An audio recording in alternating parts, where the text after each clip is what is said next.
Hey guys, it's V. Welcome back to the farm. We are doing some late night scheming and planning here in the farmhouse. I am going to be talking about cold hardy annual seeds. So that's what's coming up. My name is Vanessa, and I'm growing a cut flower farm in Edgewood, Washington, Zone 8B. In 2017, I started growing cut flowers in my grandfather's garden to aid him in a romantic endeavor. And now, with the help of my partner, we're building a business and a community around the local flower movement in our little corner of the Pacific Northwest. Welcome to Pops. I have been working on cleaning up the seed starting room, and so far so good. So on the far wall, we have one 4-foot table with a heat mat, a little place to sit and write, a small collection of my books. I need to get more in here. All of my flower farming and Pacific Northwest related gardening books, cold hardy annual seeds in this binder, summer annual seeds in that binder. I have a second 4-foot table and heat mat that will go here. And then, of course, we have our seed starting rack over here. I gave this rack a bath today, so I just need to bring in the shelves that sit in here, and I have some seed trays already filled up with soil, ready to go. We're not here for food, we're here for seeds.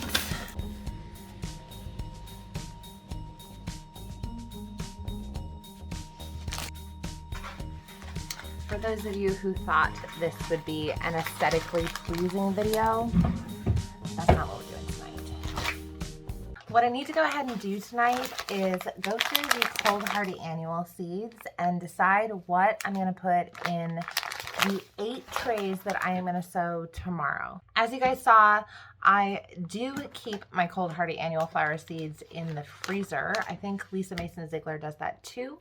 A lot of people say that you cannot use old seed, or it's best not to use old seed, and I think that's true if you're doing something for commercial production. But if you're a backyard gardener, an at-home gardener, or even just really small scale flower farming, I have such an itch, then I think it's okay to use seed that is older than 1 year, as long as you are storing it properly. And when it comes to cold hardy annuals, I really do feel like the best place to store them is in your freezer. So as I work my way through all of my seed packets, I'm going to be looking for stuff that I know I need to start in the fall versus in the spring. You can start cold hardy annuals either in the fall or the spring. If you're in zone 8 or warmer, I highly recommend that you start some in the fall. There are some, like I said, that I do not start in the fall. They include, well, off the top of my head, stock for sure, but more will come to mind as I work my way through our collection of seeds. So on the first page here, it's Larkspur and Nigella, and I definitely want to get some of each going. Now in the field, I have a bunch of Larkspur that went to seed, so because I'm small scale, I do sometimes use seeds that germinate in the field for production. I just dig them up and move them and plant them in beautiful rows where I want them. But usually I try not to let stuff go to seed. So the Larkspur that I know went to seed was the Misty Lavender and the white. I had a lot more Misty Lavender than white, so I think I'm gonna pull some Larkspur in white. These seeds are from Johnny's Seeds. And again, if you're growing cold hardy annuals for the first time, generally the rule is to order your seeds or your bulbs or whatever it is you're growing when they're blooming in your garden. So cold hardy annuals bloom in the very early spring to mid to late spring to early summer, just depending on what it is and when you planted it. So you would definitely want to order cold hardy annual seeds in the spring to make sure that you're getting the best selection. The other colors of Larkspur that I wish I had room to start would be the 2 that are new to me this year, which is Fancy Smoky Eyes Larkspur and Carmen Larkspur. Those are just going to have to be later successions, because right now, as we're going through and picking things out, I know that I can only accommodate 8 trays on my 2 heat mats, and actually only 6 trays on my lights at a time. So we have to keep that in mind. We have to be choosy, even though we have a lot of options. So again, this is my first round of successions for fall cold hardy annuals. And because I'm keeping in mind that I only have 8 trays, I'm picking the ones that I absolutely can't live without. My absolute basic cold hardy annuals. So for Nigella, I actually have multiple types. I have the very classic Delft blue. I think that's how it's said, right? Delft blue. And then I also have the ones that make the green pod, which I'm really excited to grow this year. That's my first year growing those. But Delft blue is definitely the more essential of the two. So we're going to start with this one and save the green pods for another succession. This next 9 packets has a lot of different stuff on it. So we've got all the different Scabiosa seed that I ordered, which includes Black Knight, which I'm really excited to have, and the Fama White, which is so beautiful and so expensive and super popular with florists. So if you are looking to sell to florists, you might want to consider that, the Fama White Scabiosa. Also, it's a perennial, so that's really great. Also on here, I have some sweet pea seeds from Florette. These were actually a gift from a really lovely customer. I have Iceland poppies on here and Clarkia. None of these are going to make the cut for my first round of fall cold hardy annual seed start. None of them hit that like essential mark for me because I only have 8 trays. And the Scabiosa is a perennial, and I personally like to start my perennials in January because that's when I don't have a lot on my seed rack. So the next one is all status and straw flower. We have all different kinds of colors. Apricot status, which is just so incredibly popular. White, which is just so incredibly versatile.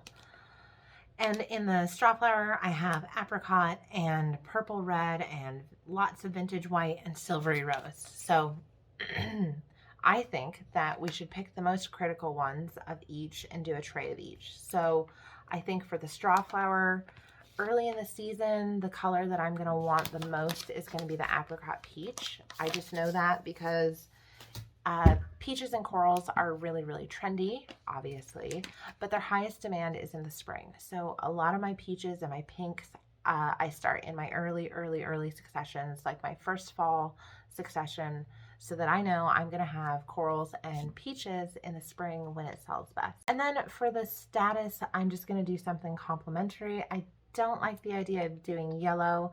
I probably wouldn't use yellow until summer or even fall, actually, because it kind of goes with those autumn vibes. So I think with status, I'm going to do half white and half apricot. And I'll do those in a 128 tray so that I get a lot of each. The next sleeve has stock seeds.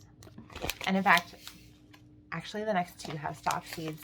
A lot of people hate stock. Stock is actually one of my favorite cold hardy annuals. So I've got it in a few different varieties in every single color. But stock is one of those ones that grows a little too well in the winter here in zone 8. So if I plant it now in the fall, it's going to get really far along, and then it's going to get cold and the plant's going to have way too much vegetation to try to support.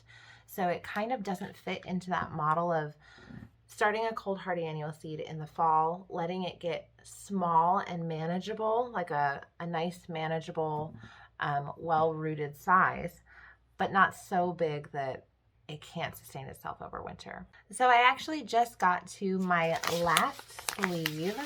Let's count up how many trays we've already selected.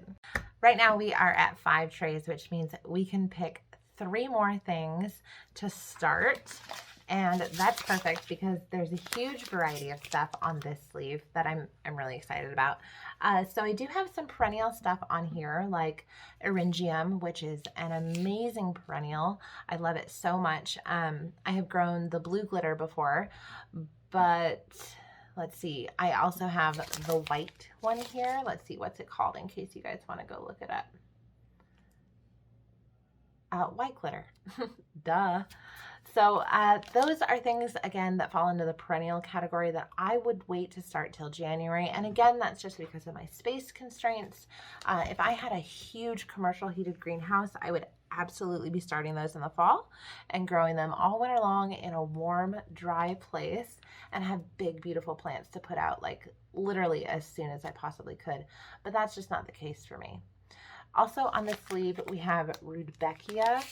I don't think I'm going to be starting it now. I think I'm going to start it in January. That's one that I definitely should have started in the fall, but because I'm sowing my first crop of cold hardy annuals in the fall pretty late, like it's the 2nd of October. Ideally, I should have started these anywhere from 4 to 6 to 8 weeks ago, just depending on what the crop was. So I think I'm going to wait and do that one in January. That just makes a little more sense to me right now. But so what are our 3 going to be? Right off the bat, I know for a fact that we are going to do Bupleurum. And we are going to do a lot of Bupleurum, like 2 128 trays. Because I'll tell you what, I cannot get enough of this. This is absolutely my go-to filler in the spring. I had a little 10-foot run of it this spring, and I could have easily used 50 feet. So we're going to do 2 trays of that. That puts us at 7 trays. And drum roll, please. The last thing I'm going to be starting in my 8th tray is Feverfew. Thank you so much for watching. I hope you guys enjoy the vlogs. I hope it is a real life window into an authentic experience of being a farmer florist. Things are not always pretty, and I definitely don't have time to make them pretty all the time. So those of you who are here accepting the fact that we're not always the most aesthetically pleasing channel, that we do keep it pretty real, I super appreciate you. Again, I hope you enjoyed, I hope you learned something, and I'll see you next time. If you like this video, please be sure to like and subscribe and hit the bell to be notified of when our next video drops.